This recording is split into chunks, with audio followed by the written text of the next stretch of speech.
इस व्लॉग में हम गंगोत्री से गोमुख होते हुए तपोवन जाएंगे। अगर सब कुछ सही रहा तो टोटल डिस्टेंस जो हम ट्रैक करेंगे वो 24 किलोमीटर्स होगा। तो चलिए व्लॉग की शुरुआत करते हैं गंगोत्री धाम से। भगीरथ तपस्थानम त्रिशुलोक विस्तृतम इदम भूलोक वैकुंठम इति जानीति नारदा। साक्षात भूलोक वैकुंठ है। ये कहते हैं कि मूर्ति रूप में दर्शन का जो पुण्य मिलता है वो यहीं पे आके मिलता है। जल रूप में तो आप गंगा जी के दर्शन कहीं भी कर लेंगे, हरिद्वार, बनारस, इलाहाबाद, कलकत्ते, पर मेन स्थान ये है मूर्ति रूप में दर्शन के, यहीं पे महत्व है। और ये जो वर्तमान में मंदिर बना हुआ है, पहले छोटा मंदिर था, बाद में ये बड़ा मंदिर बनाया गया जो हिजाइन इस महाराजा माधो सिंह जयपुर ने बनवाया। और उससे पहले नेपाल सरकार का छोटा मंदिर था, महाराजा अमर सिंह थापा कोई कमांडर थे, कोई कमांडर अमर सिंह जी थापा, उनका छोटा मंदिर था यहाँ पे। अच्छा, कोई बड़ा मंदिर नहीं था। ये जो बड़ा ये अभी बना, ये महाराजा माधो सिंह जयपुर, ये फोटो तो मान सिंह जी की है। अच्छा। और इन्होंने इस बड़े मंदिर का जो आप स्वरूप देख रहे हैं, ये महाराजा जयपुर का बनाया हुआ मंदिर है। अच्छा। और बस ये यहाँ का विशेष है। यहाँ से 18 किलोमीटर पीछे गौमुख है। पहले वो स्थान यहीं पे था।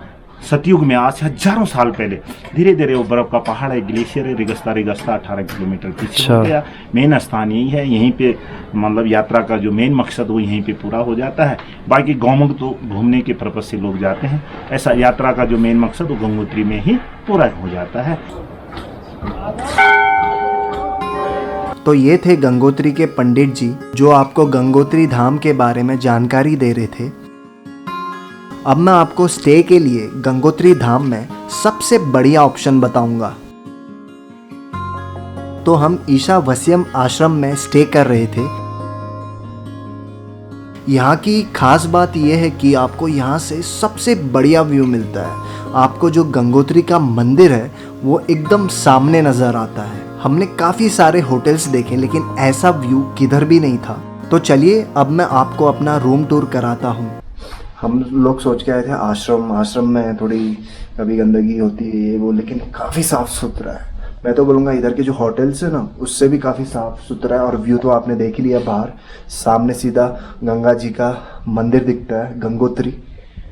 वॉशरूम भी क्लीन है एकदम, वॉशरूम भी क्लीन है। तो काफ़ी अच्छी डील थी। 500 रुपीज़ में 500 रुपीज़ में हमें काफ़ी अच्छी डील मिली, पर पर्सन 500।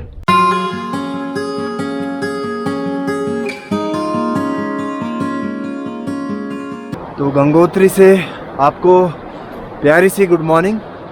अभी हम निकल रहे हैं तपोवन के लिए। जो गंगोत्री में टेम्परेचर है वो -10 तक चला गया था सुबह, और अभी पता नहीं कितना है, 0 के आसपास ही होगा। काफ़ी ठंड है।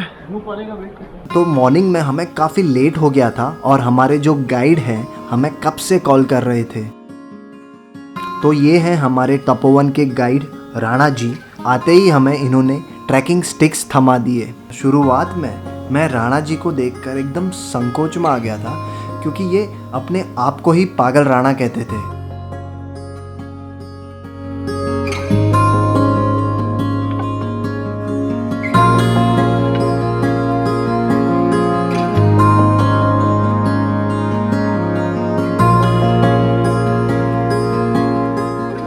तो आगे 2 किलोमीटर पे गंगोत्री नेशनल पार्क की चेक पोस्ट आएगी। वो मैं आपको दिखा नहीं पाऊँगा क्योंकि वहाँ कैमरा अलाउड नहीं है। जो तपोवन के लिए परमिट है वो 200 रुपया पर पर्सन लिया। उसके बाद सिक्योरिटी डिपॉज़िट ली 200 की। सिक्योरिटी डिपॉज़िट ये है कि अगर आप कोई प्लास्टिक की चीज़ें लेके जा रहे हो, जैसे चॉकलेट्स हो गया, उसके जो रैपर्स हो गए, तो वो लोग सब उधर चेक करते हैं कि कितने तुम्हारे पास वो रैपर्स हैं प्लास्टिक के, हर एक काउंट करते हैं। तो जितना आपका काउंट था वो वापस आने के टाइम उतना ही होना चाहिए रैपर्स। अगर सपोज़ नंबर्स में कुछ कमी आई तो वो लोग उधर फिर फ़ाइन लेते हैं। तो ये होना भी चाहिए, काफ़ी अच्छी चीज़ है, क्योंकि जो गोमुख ग्लेशियर है वो पिघलते जा रहा है। काफ़ी सेंसिटिव एरिया है ये, और इधर ऐसे स्ट्रिक्ट रूल ज़रूर होने चाहिए।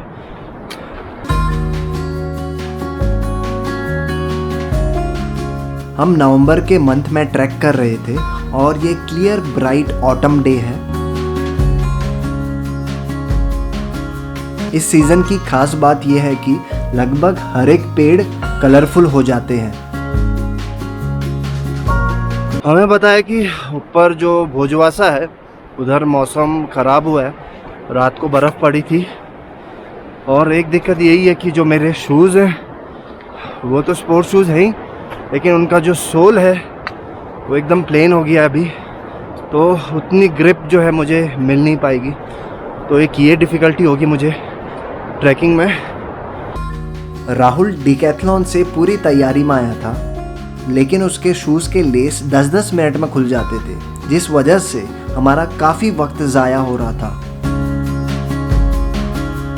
राणा जी अपने गाइड होने का पूरा कर्तव्य निभा रहे थे। पानी खूब पीते जाना आप लोग ना। हाँ, ठीक है, धन्यवाद। वो अपने साथ ORS, मेडिसिन, सनस्क्रीन और काफ़ी चीज़ें लेके आए थे, जिनका हमने बखूबी फ़ायदा उठाया। तो हमारे गाइड हैं वो हमें बता रहे थे कि जितना पानी हो पीते रहो, उससे आपको AMS की शिकायत जो है वो नहीं होगी।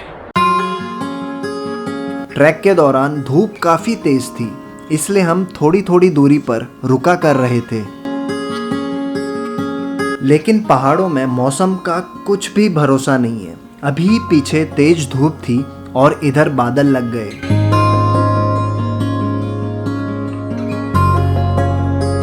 हम जैसे जैसे आगे बढ़ रहे थे वैसे वैसे वैली की खूबसूरती बढ़ते ही जा रही थी और बर्फीले पहाड़ नज़दीक नज़र आ रहे थे।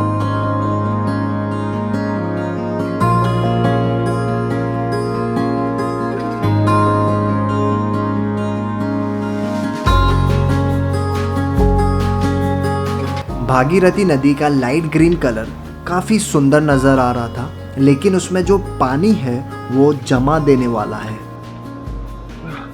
ट्रैक का जो पाथ है एकदम प्लेन है, उसमें ज़्यादा चढ़ाई ऊंचाई नहीं है। बीच बीच में थोड़ा ख़राब रास्ता आता है, लेकिन वो मैनेजेबल है। लेकिन एक दिक्कत ये हो रही है कि ऑक्सीजन की काफ़ी कमी है, तो सर थोड़ा भारी भारी जैसा लगेगा। ट्रैक के दौरान आगे बढ़ने से हमारी ऊंचाई तो बढ़ी रही थी, साथ ही में जो ऑक्सीजन लेवल है वो काफ़ी कम हो रहा था। हम तीनों ही पहले से ज़्यादा थकने लगे। अचानक मेरी नज़र यहाँ के नेचुरल ऑक्सीजन सिलेंडर पर पड़ी। हाँ, ये है जंगली तुलसी। अगर आपको ब्रीथ लेने में प्रॉब्लम हो रही हो तो इसको आप इनहेल कर सकते हैं, इसकी खुशबू को, तो आपको थोड़ी आसानी हो जाएगी। लेकिन एकदम तेज तुलसी की स्मेल आएगी, उससे आप पहचान सकते हैं ये जंगली तुलसी है। कैसा लग रहा है? बता ले ले सांस। कहाँ से तोड़ू ये?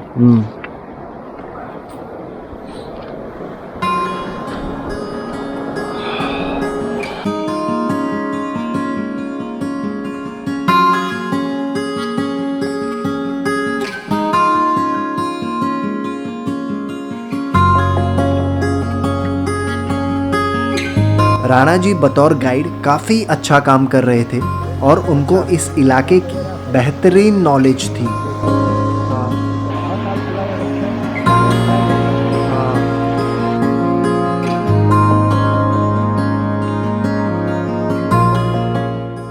अचानक हमें जंगल में जंगली बकरी, जिसे स्थानीय भाषा में भराल कहते हैं, वो दिखे। नेचर ने इन्हें ऐसा बनाया है कि ये आसानी से दिखते ही नहीं हैं। ये पत्थर चाटते हैं ताकि इनके शरीर में मिनरल्स की आपूर्ति हो। मैं सोच के आया था कि मुझे जंगल में कोई तो जानवर दिखे, भराल ही सही।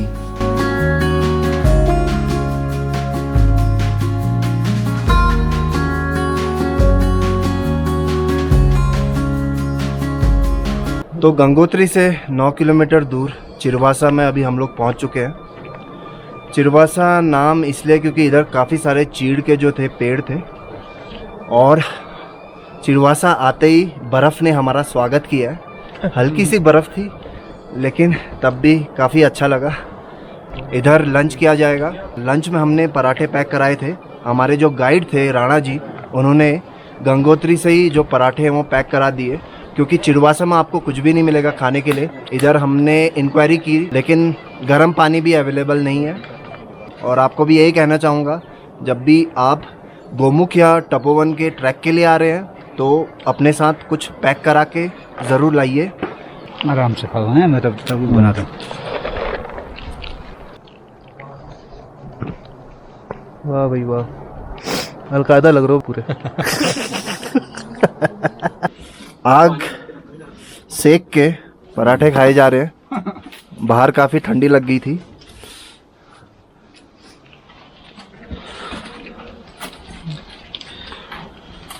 तो आप पराठे गरम किया जाए। ब्लैक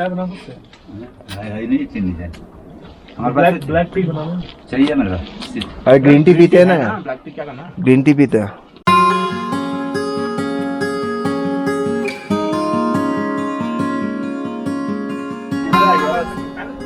तो लाइव फर्स्ट स्नोफॉल मेरा, मैं बचपन में उत्तराखंड जब था तब मैंने स्नोफॉल देखा था, लेकिन बिल्कुल भी याद नहीं था।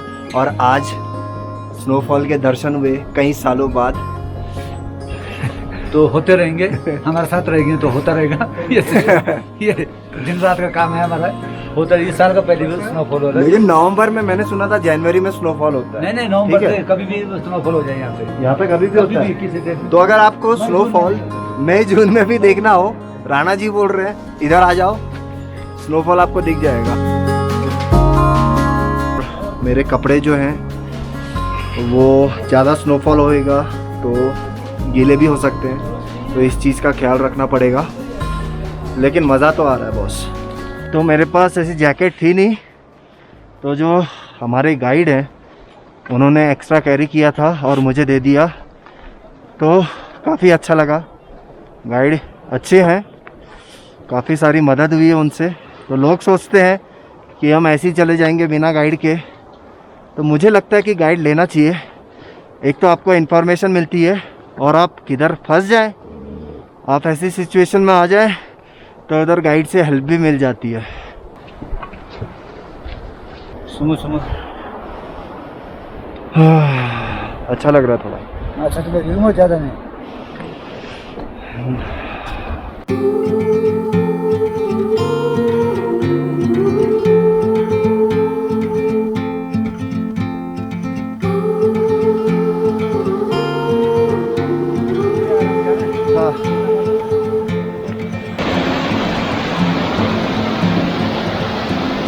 देखो आराम से आना। साइड में जो है पानी जम गया है, तो इसमें लॉजिक यही है, जो पानी फ्लो होता है, जो बहते रहता है वो जमता नहीं है, लेकिन जो रुक जाए वो जम जाता है। तो इसलिए हमें रुकना नहीं है, वरना जम जाएंगे, चलते रहना है। चढ़ाई होने लग गई है और काफ़ी बर्फीली हवाएं भी आने लग गई है, बोलने नहीं हो रहा। ठंड काफ़ी बढ़ गई है, जैकेट से काफ़ी मदद मिल रही है मुझे। अगर ये नहीं होता तो दिक्कत ज़रूर होती।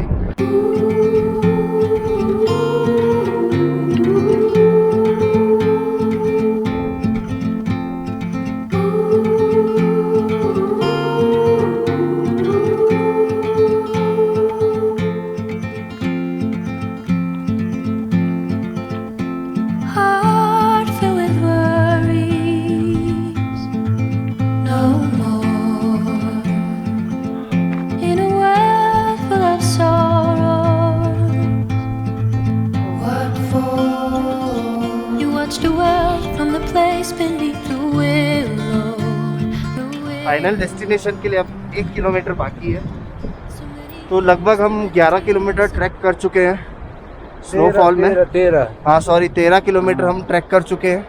और अभी जो 14वां किलोमीटर है भोजवासा, वहाँ नाइट हॉल्ट होगा।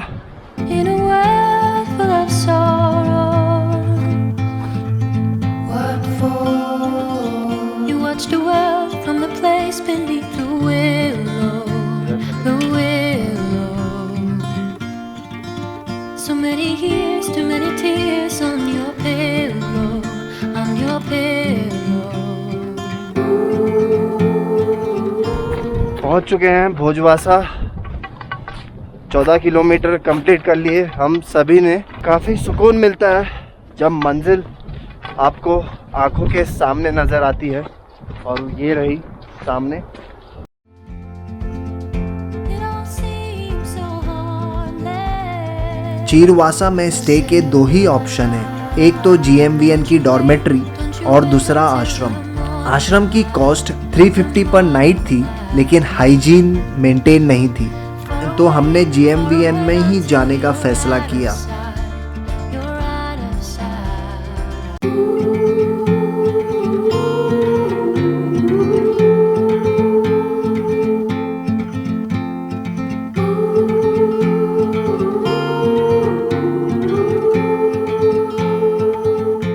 हे गाइस, गुड मॉर्निंग। रात को जो है मेरी तबीयत काफ़ी ख़राब हो गई थी। मुझे AMS की जो है वो प्रॉब्लम हो गई थी, उल्टियाँ आ रही थी। उसके बाद फिर मैंने रात को कोई व्लॉग नहीं किया।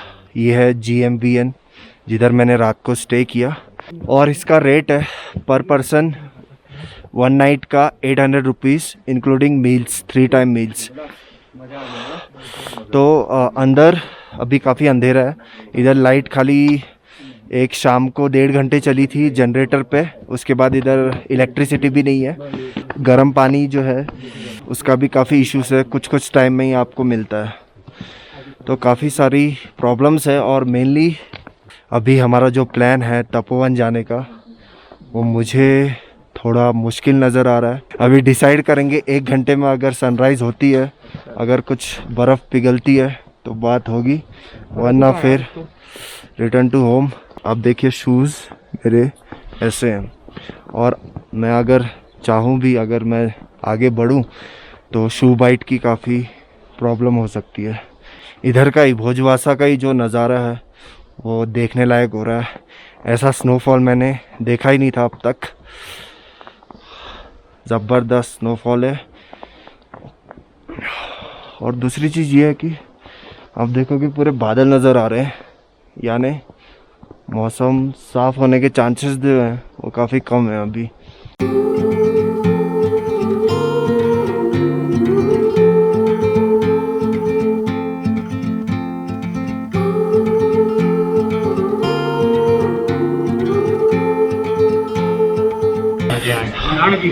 Rana ji, yes boss, yes boss. जूते देख रहे हो? वही पसंद जूतों की है, ये सिर्फ मेरे ऊपर इनके है सक्सेसफुल।